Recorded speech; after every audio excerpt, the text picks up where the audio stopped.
দুপৰীয়া ভাত বাঢ়ি আছে মানুহজনে দেই আজি মই কাইলৈহে বনাম ন আজি মানুহজনে বনাইছে এইফালে এয়া বেঙেনা ঘৰৰ আলু পিটিকা ভাত আৰু দালি বনাইছে আৰু মোৰ কাৰণে এয়া পৰঠা মানে এসাঁজ লঘোণ দিব লাগে আৰু কাৰণ নামঘৰলৈ গৈ থাকোঁ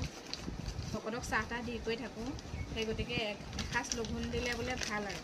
সেইকাৰণে পৰঠা আনি দিলে এতিয়া পৰঠা খাওঁ আৰু কিছুমানে কয় দেই হেৰি খালী গায়ে থাকিব নিদিবচোন কিবা এটা পিন্ধিবলৈ দিব ইমান গৰম দিছে দিনটো ঘূৰিয়ে আছে এতিয়াও চিলিণ্ডাৰ আনি পাইছেহি আৰু ইমান গৰমত কেনেকৈনো বাৰু কাপোৰটো পিন্ধি আকৌ পাকঘৰৰ কাম কৰে বাৰু কওকচোন সেইকাৰণে বেয়া নাভাবিব বেয়া কমেণ্ট নকৰিব মতা মানুহে একো নাই আৰু দিয়ক চলি যায় মাইকী মানুহে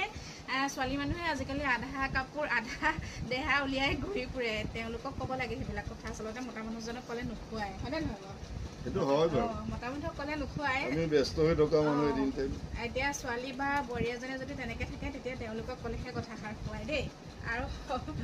বেয়া নাভাবিব কিন্তু কোৱাৰ কাৰণে শুনিলে